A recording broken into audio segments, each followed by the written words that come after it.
guarding the Republic through reason, history, and honest conversation, where duty meets discourse and liberty finds its voice.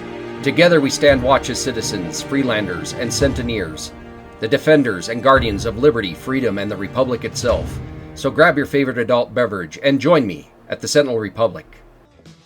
Oh, bartender, that'll be a double shot of your very best watered-down gin right here.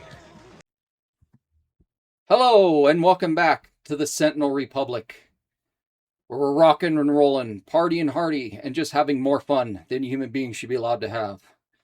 And today, I am going to talk about something that I think is somewhat divisive and a lot of opinion on, but, you know, and I don't think there should be, really, to be honest with you, but, and that's elections.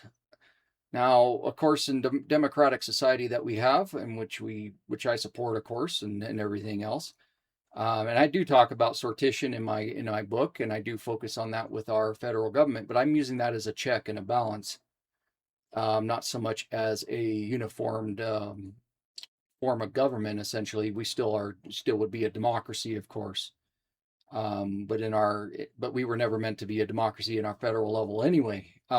So there's a lot more to that, and that's all in my book, and I explain it in detail how those sortition things would roll in my book. But essentially, what I would like to talk about, though, because we'd still keep democracy, of course, at the local level, being reinforced, being more secure.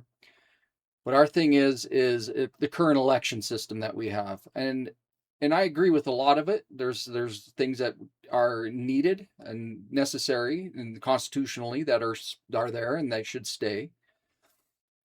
I do believe Election Day should be a federal holiday where everyone can participate.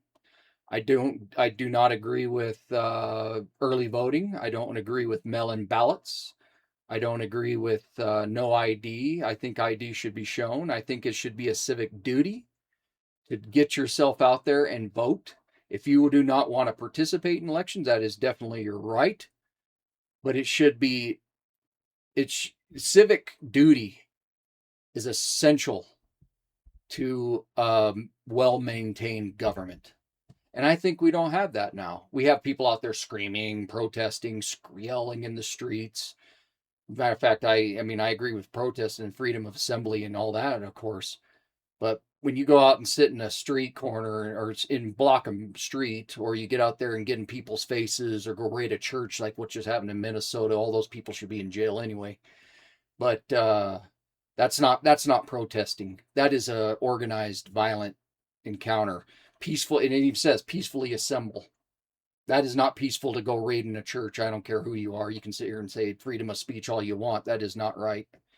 And I don't know how people deal with their own mind in that regard, or to live with themselves in that regard. But that all said, and same thing with these people on the street. I mean, on a street corner, okay, that's one of those things. But you start blocking a person's business or protesting someone in front of someone's business and affecting their business or whatnot, you're more than welcome to make a petition. You get a permit and go do your thing. That's all well and good. But as soon as you get in people's faces and start calling them names and becomes harassment, you can say freedom of speech all you want, but at some point it becomes harassment and disorderly conduct. And you can say free speech all you want, but that's not how things are meant to be. Peacefully. What's peaceful? We could say peaceful is calling someone a name. Okay, that you got the right to do that. But at some point, it becomes harassment. So with that all being said, I don't want to go on that topic part, freedom of speech. That'd be for a future video. But at the same time, what I want to focus on is, current elections, right? So civic duty is very important to me. Being participant, keeping informed. Knowing what's going on in the world. How do you consciously go and vote on something you have no clue what's about? I mean, when I get the blue book, I read the law fully to the letter and go through every single line and pros and cons. I go through the people are there for and people against, listen to both arguments of the story, and then come to a conclusion on those subject matters. I do not like how the laws are written in a lot of ways. They make them very convoluted. very very hard to decipher in a lot of ways. Um, and that is unfortunate, and that's where a lot of people get confused when they're getting into the polling booths and they haven't looked at anything on the subject matter. Put down an amendment or update or referendum B or whatever, and it's got child accounting to take, or they do this and this and this, and it's written in a lawyer language that no one understands. And that's a bunch of BS too. I know there's some people trying to pass laws to prevent that, but it's intentionally done that way to confuse the populace, to make sure that they don't have a clue what they're doing, which is unfortunate. Um, Elections should be simple. Should be a place where we can come and gather and do our election. There should be some kind of a way to see to confirm what I voted for too. I mean, we're in a modern age at this point, and I understand the secret ballot. I understand the fear of people finding out what they're doing. I mean, there's a lot to that. I know some people don't give a crap and they post their own ballots online, which is not, supposedly illegal and all that stuff. But I mean, you could say who you voted for. There's no, I mean, people know you wear your hats or you wear your shirts. Proudly say, I mean, there's a small majority of people that won't want to know what they voted for. But in the issue of transparency, I think it all should be done on paper where it can be counted. I shouldn't where it can be audited. I do not trust any of these voting machines. I don't trust counting machines. If there's anything that has a software or microchipped in it, I don't trust. I mean, a lot of this stuff comes from Venezuela and other places. China, there's Chinese chips. Taiwan, some of them are built in China and then manufactured in Taiwan. They put a sticker on it. I mean, I don't that I don't trust any of that.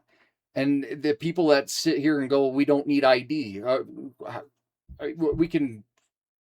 You need ID to get a freaking credit card or anything, to go to the bank. You need ID to go buy cigarettes. I mean, the same people that say we don't need ID to vote are the same ones that have to have it to get cigarettes at the store, get drink liquor at the liquor store. You go to the bank. You have to. There's a lot of times you need ID. Why are you trying to hide that? That's civic duty. I mean, basic civic duty. You have to do a couple little things to be part of this government and be part of this system. You pay your taxes. That's a civic duty, right? You're more than happy to shovel over your taxes. You can't take 2 seconds to pull an ID out and show it to somebody because you can't be inconvenienced. Oh, but I don't want to come out of my house. I have to go vote and all that stuff, and it's a pain. That shows laziness. That shows no willingness to be part of the system. And they probably 10 to 1 have only listened to one of your celebrities or one of these party. Oh, it's got a D by the name, so I'm going to vote for D. Well, that's how we get people like Joe Biden. That's how you get Donald Trump. That's how you get these people that are, and I'm not going to go on either which one I support more or less, but that's how you get these people. That's how you get these congressmen in there for 25 years. You got a D by your name, you're automatically going to get 30, 40% of the vote, depending what district you're in. No matter if you're a rapist, a sex offender, hell, you could be a piece of bread. You could be a piece of toast, and you put a D by your name, you're going to get 30% of the people voting because they don't even have a clue who you are. And they don't care because they just look for the D or they look for the R. And neither one of those, and that's all it is, about party and power. And then these people get in there and they live there, and they do nothing except enrich themselves and tear our government down and tear our society. And they race bait and they bigot each other, and they divide and conquer. And they get out there in the media, and that's who's the media promote? These same people that are dividing and bigoted and racist and everything else. And they use that as a distraction on you to keep you from focusing on what is important in this world. And that is promoting freedom and liberty and the general welfare of people. Instead, they're enriching themselves with bureaucracy and all that good stuff. Bloated government, bloated laws that enrich each other, and they know how to pat each other on the back. Both parties do it. They sit there and call each other racist. And then at the same time, behind closed doors, they're making deals with each other, saying, oh, my good friend across the other aisle. Yeah, good friend across the other. They mean it. They are good friends. They like each other. Don't think they don't like each other. They get out there, but they get on TV and they love it. They love bantering with each other, making each other look like a complete fools on the TV if you look past the lines.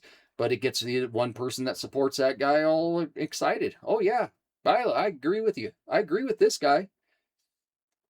I hate that other guy. That's exactly what they want you to do is hate. Hate. I hate Donald Trump. Donald Trump's so bad. Donald Trump's horrible. Joe Biden's horrible. Barack Obama's horrible. Bill Clinton's horrible. In a sense, some of them are. And some of them aren't. But once you get that hate, they own you. They own what you think. They own what you believe now. They own your decision making. And now they've got you hooked on that R and that D. And now you're going to mark that R and that D no matter what. And you're going to go down the list and make R and Ds. And you've got them. They've got you. And you don't go looking up what's going on in the world. Don't see you can see all these things with the media and the ICE and all. Oh, I see this on TV. I see people complaining. We're going back and forth. You know, it's a shame. Illegal immigration has corrupted the system. There's no doubt about that. We count in the census. We count everybody. We don't count citizens. So that affects how the districts are aligned. That takes power away from smaller rural states. I mean, we'll go on some of that someday. I'm not against immigration or anything. I mean, everyone comes here, right? My family originated from Baden-Württemberg in Germany a long, long time ago. But this is well after slavery, and it was the 1900s or whatever. That's my heritage name. But then it comes to find out I'm mostly English too. So, and then you do your ancestry and you see you're part of all of this thing, and you're just an American mutt is the way I look at it. We're all American mutts coming in this time.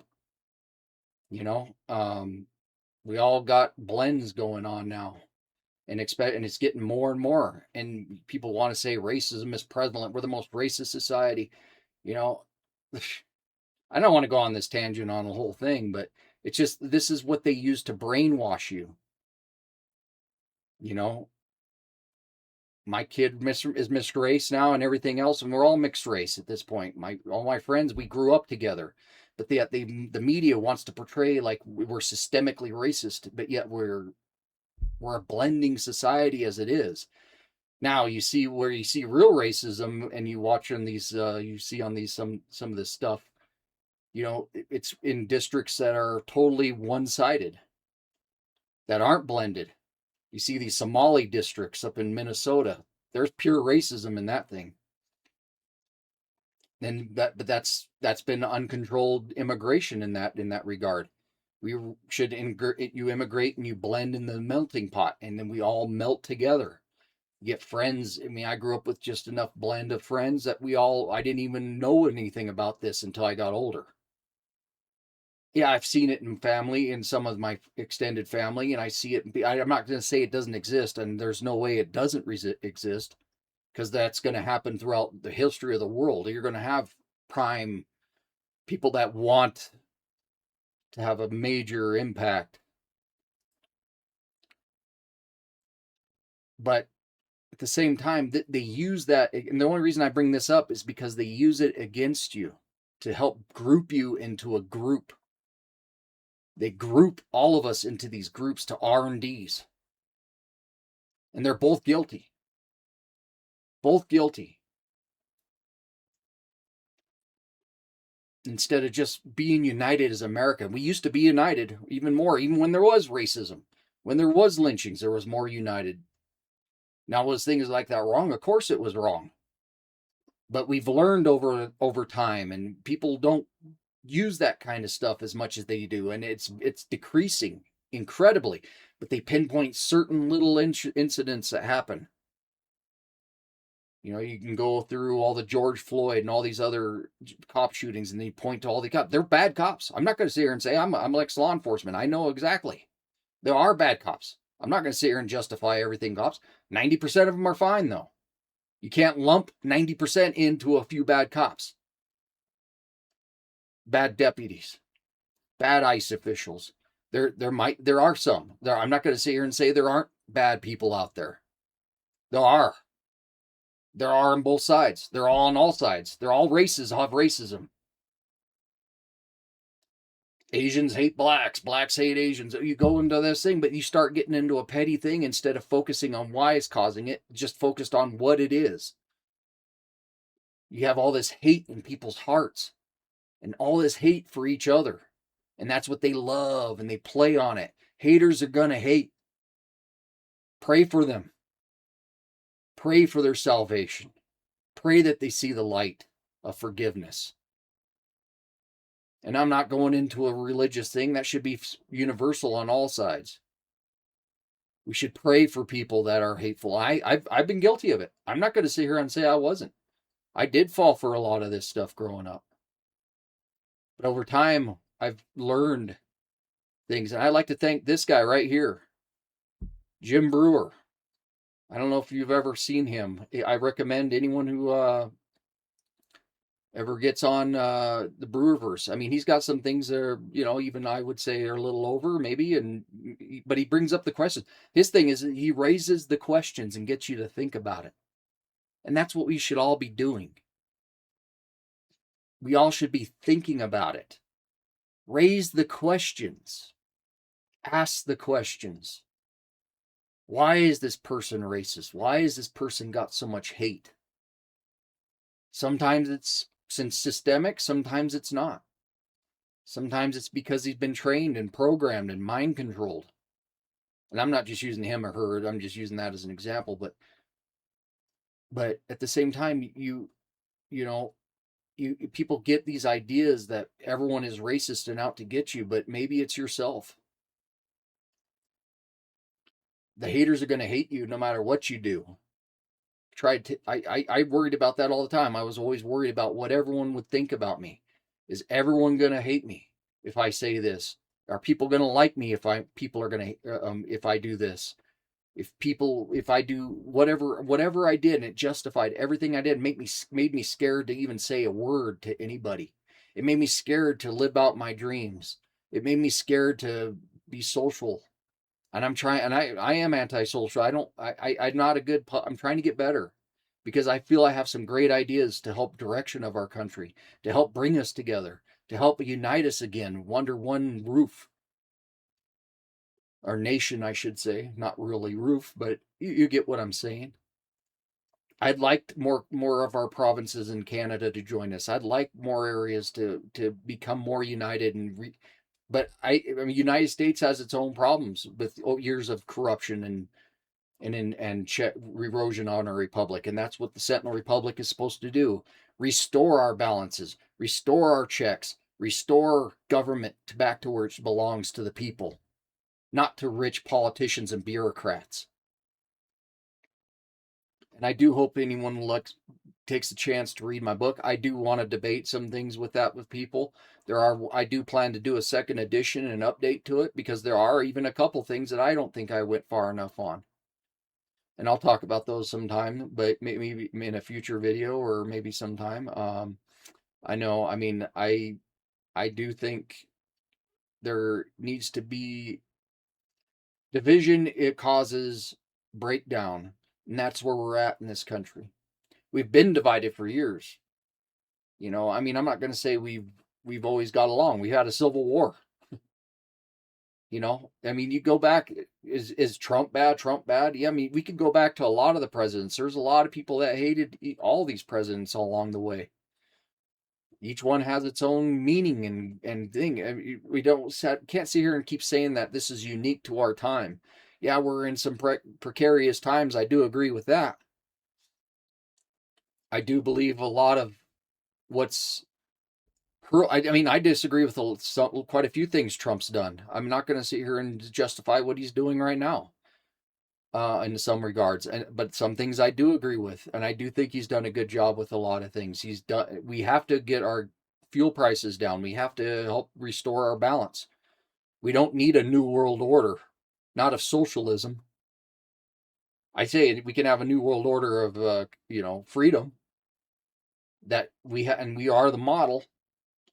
We have been we are one of the most successful experiments that's ever been made, thanks to our founders, of freedom and liberty. And anyone who questions this, feel free to go over to Russia. Feel free to go over to China. Feel free to go over to Africa and some of these nations over there that are very oppressive. You want to sit here and call racism and stuff like that here, go over there and look at it and see it firsthand before you start criticizing the United States. We do have problems. Not going to sit here and deny. But compared to a lot of areas, we have more freedom and liberty than anywhere. And what keeps us that way? It's these checks and balances. So getting back to elections now and civic duty, you have to be a member of the government as a civic citizen to help promote the government, to help bring us together as a nation.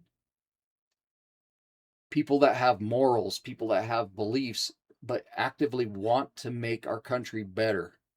If you don't know what's on the ballot and you don't know what it is, and it's just because you're an R and you vote for it, you are not a member of the government. You are not being a civic citizen. And that's why I brought up in my distinguished gentleman video, just watching people walk into the voting booth. Who do we usually vote for? Thomas Jefferson Johnson. Oh, okay, we vote for him. They have no clue who he was. He's a con man. And the other guy had died. They had no clue. My wife self-admits she doesn't follow politics. She's like, I have no clue what's going on in the world. I shouldn't even be allowed to vote.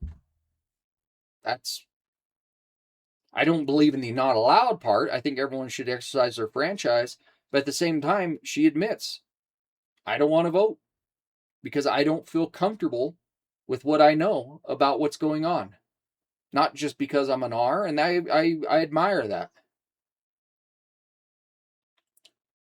And I appreciate that. And she disagrees on some of my voting. We don't always vote on the same stuff. So what we do is I go over the blue book myself, and then she doesn't like the legal terms and reading the jargon. So, I mean, I still have it in hand, and she has any questions, but I tell her both sides. I give her the rundown on each amendment, and I tell her, or each referendum and everything on there. And we go through it, and I tell her, I was like, this is pro and con. She said, well, I disagree with that. I think we do need this. She doesn't always agree with me, and that's great. That's what our society is supposed to be like. But at least she feels informed enough to go make those decisions on her own when she does go vote.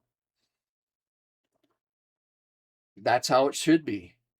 But a lot of people just don't care. They just see the R, they see the D, and they take the talking points, and they walk in there, and they go, and they don't look at it themselves, and they have no clue what is involved in what is in their thing. So with all that said, I do find that our election system is broken at this time.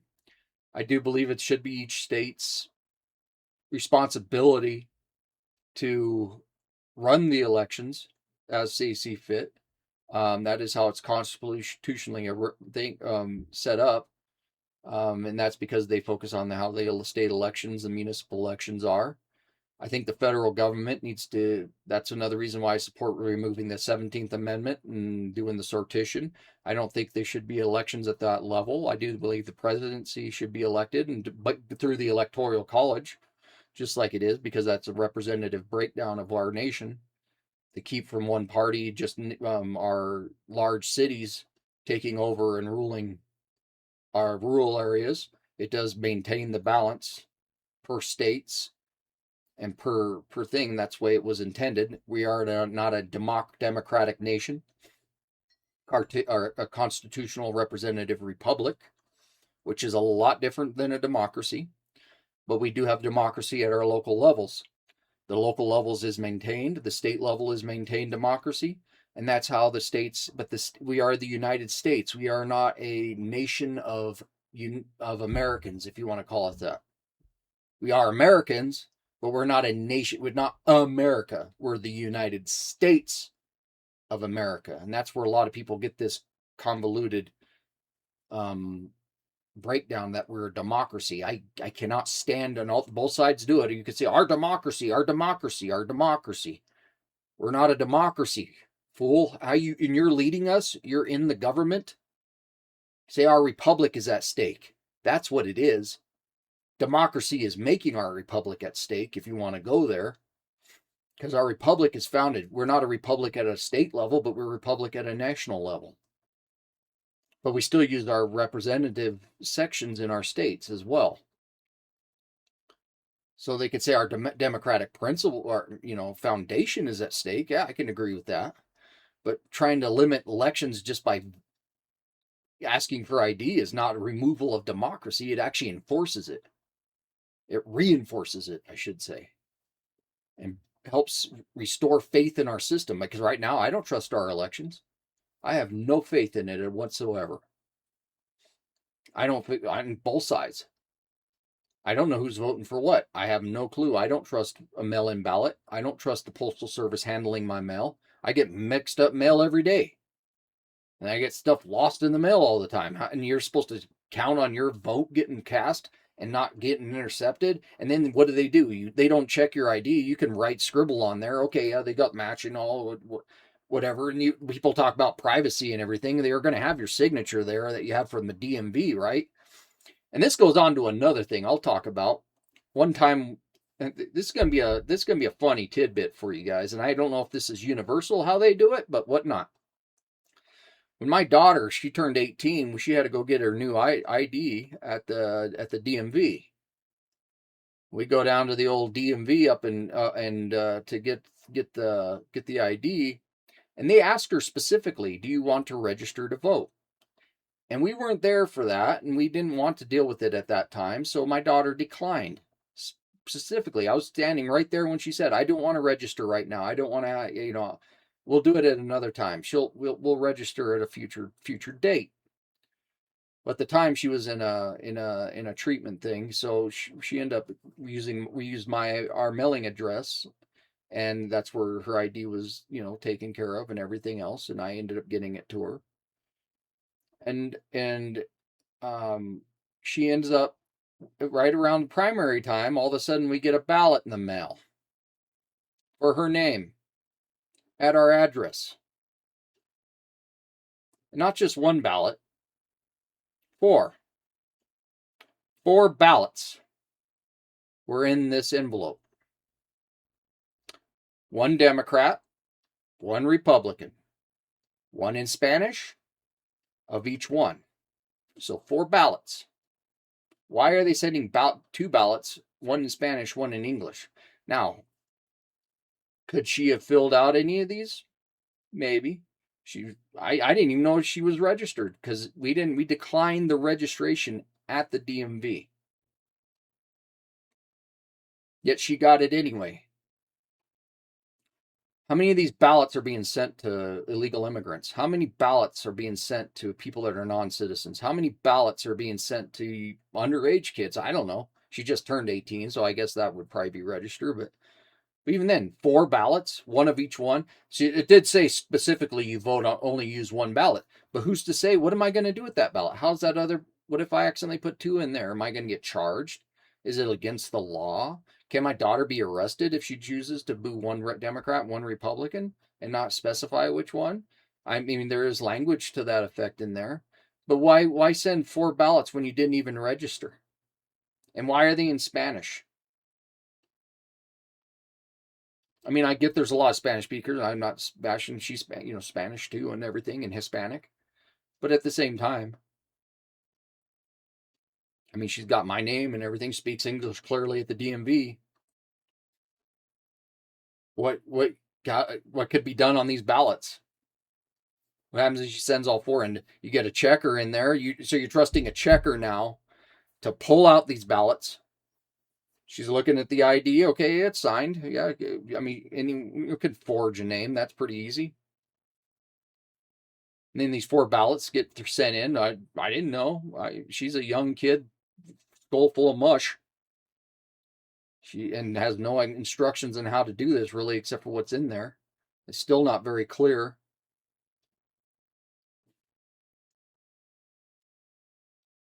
That's not how it's supposed to be done, folks. You go to a ballot box. You take your ass out of your house on a national holiday, by the way, which I do proclaim should be done. You go wait in line, interact with the line members, make your decision in a ballot box on election day, and you turn your ballot in to someone there. Now, can we trust those people to do their job right? I want all these ballots so they can be hand counted, secured. Then I'd have more faith in our election system. It is part of your civic duty to be a member, as a citizen, to take time out of your day to be part of our society. Now, one thing Jim Brewer does say is all governments are illegal. I agree with that to a degree. Government should be we need some kind of a system for sure, a society system. I believe my Sentinel Republic would be a very beneficial upgrade to what we have now. However, that all being said, I mean, I do agree here. A government, more government, every government step, what does it do? It corrupts. It just keeps growing into corruption and growing and growing. And bureaucracy grows. There's no check to keep it. The checks have been well worn out and rules have been broken over these years from the original founding intent from the Constitution, by the way. But you see the corruption with all these things. We got to make it convenient. We got to help protect the franchise. We don't want people waiting in line. I'm sorry, that's your duty. You know, some nations, the government can essentially conscript you. You're forced to serve in the military in some nations, whether you want to or not. We have probably the most freedom of anywhere. Yeah, we have a civil service and all that stuff, but you have a duty to help organize our country and be a part of something. So I do believe that a limited republic is the best way to help maintain our freedoms and our power and status and liberty. So I do believe we have to have some form of government. We do have to have some form of independence and some form of organization. And I do believe the United States has come the closest to having the best society that does exist. However, that's been broke down with all these other regulations and rules and things, and lack of transparency on elections, lack of transparency on our government, hiding of information from people. You know, the Epstein files and all this garbage is just, that's a complete balderdash thing that's been going on in the government.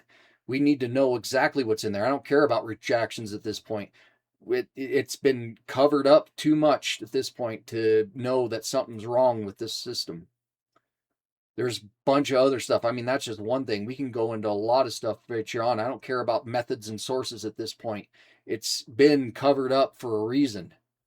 And we know there's a reason at this point.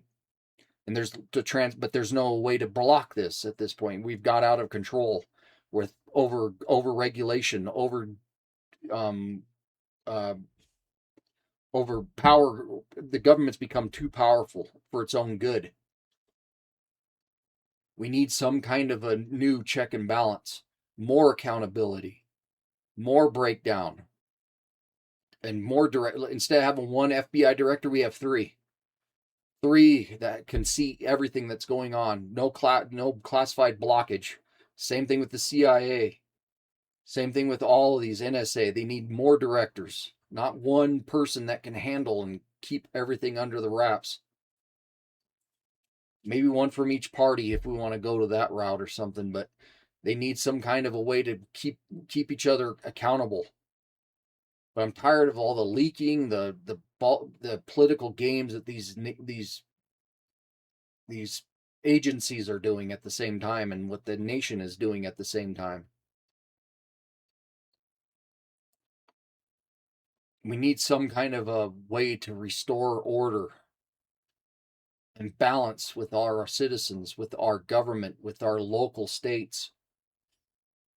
Some things need to be updated. The Constitution is great, don't get me wrong. We need to keep it. We need to enhance it for the modern age, though. We need to enhance our republic, and that's what my Sentinel Republic is meant to do.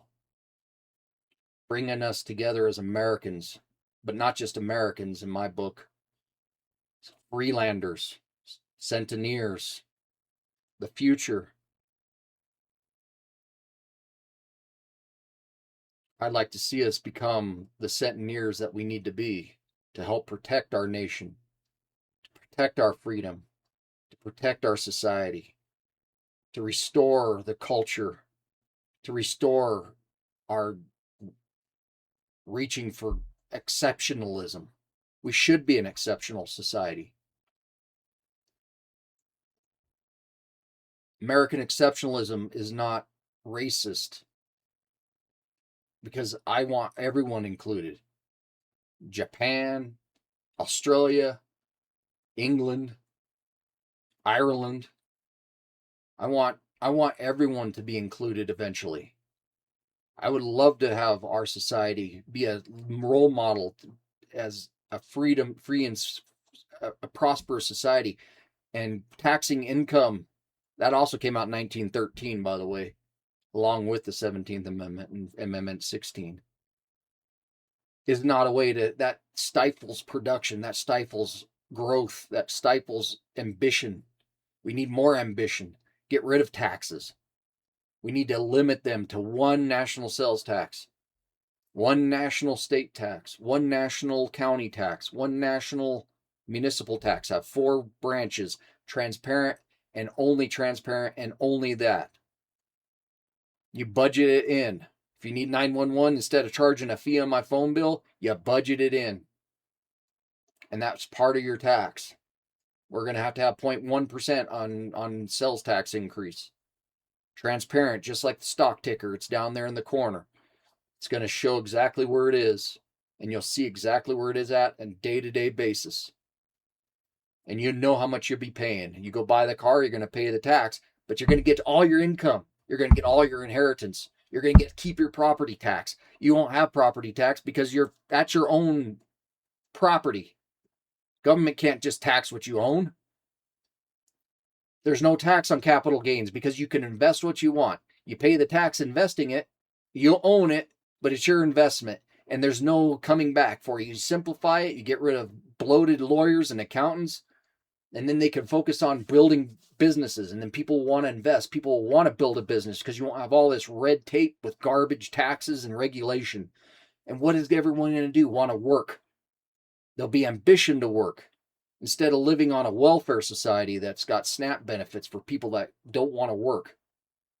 Welfare for people that don't want to work. I can go on a story on that all I want another day too. Because I've seen how bad that is firsthand. People need to want to work to get what they want. You want it. You want that CD. You're gonna have to pay the tax on it. Yeah, it's gonna be higher taxes on equipment, but the government, it will be transparent. The businesses will have to charge it, but they're not going to be. They're going to have to be paying tax on what they build. But at the same time, it's all going to be one transparent thing. The base tariff rate is the same as the tax rate, and then if we have bad actors, we can raise that rate. Can't go below, but we can raise it.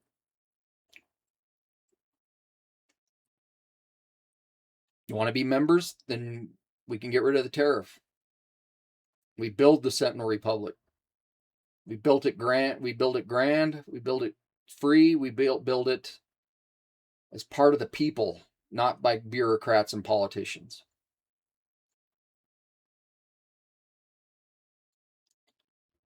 I would like to see this happen. Is it a utopia? Maybe. My dream? Yeah. I just think it would be a lot better than what we got now. I'm looking for ways to fix things. I'm looking ways to enhance our society. Bring us together. And I'd hope, I'd love to have you read my book. I'd love to have more comments on it. I would love to debate. I would love to talk about it. Feel free to leave a comment. If you like what I'm talking about, like and subscribe. I know many people are not would agree with everything I say. That's how everyone is, though. I don't think anyone agrees with that. Anyone says. I know my kids sure won't. Some do, some don't. Because I got 4, by the way. But they all have their own uniqueness. I'm just trying to find civilized ways to help enhance what we have and bring us together in a way that no one seems to want to do anymore. And because everyone's focused on money and power at this point. And I'm talking to our federal government and state and local governments and politicians in general. They might talk a game, but when they get there, they're all about the money. Making money, making their power, making their status, making their fame. And that's a tragedy in my mind, because we should all be working to help promote our nation. Nation of states. Colorado in here. Got Floridians. Got Texans. Iowans. Michiganders. Pennsylvanians. We're all still Americans. And I'd like to get to a point where we're not just Americans, where we're freelanders, free in a free land, free society, and Sentinels to protect and defend our government and defend our civilization and society.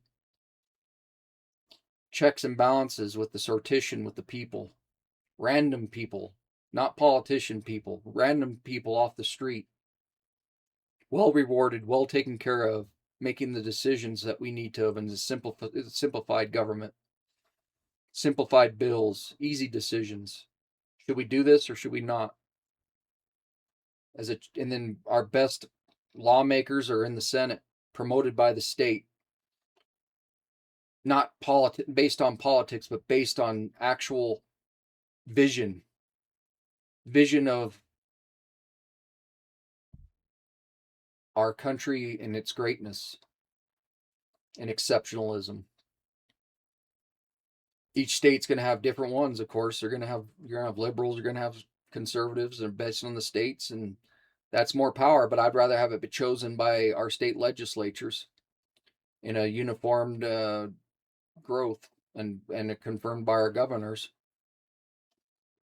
or nominated by our governors and confirmed by our legislatures, just like we do with the Supreme Court. I think that needs to be done. But I think we need to focus more on biasness, or lack of biases, I should say, instead of party. We need to have people that are not so partisan. And that's what we're having. I mean, I see this. There's issues with the Supreme Court. We've already got that. We can go there all day long too. But in the way it's been done, and there's been a lot of partisanship on that, and there has been over the years. It's not new. But I think if we can get average citizens in as a check as well. I mean, I go into some of this stuff in my book, and I don't want to spoil it all, and I don't want to get off topic too much, but I do find that we do have a lot of reforming to do, and getting to a place where we can get out of this exploration age deficiencies that we have at this point, and things that have been eroded from our original founding, and get back to a more checked and balanced society. But to that effect, I'm going to end it right here. I do appreciate you staying for the time. I know I'm about 45 minutes in. I do appreciate you joining me. I'll give an update on my Without War There Is No Peace book. I do hope to have it out by March or April, somewhere in there. Editing is going good. I've got a lot of new enhancements on it. It does sound fabulous at this point. I think I'm going in a great direction. And I think it's going to be something special once it's done. And I do hope people enjoy it once it's complete. So with all that said, I do appreciate you joining me. I'll catch you on the next one. Hopefully I'll be back next Friday. And we'll go from there. Until then, catch you on the flip side.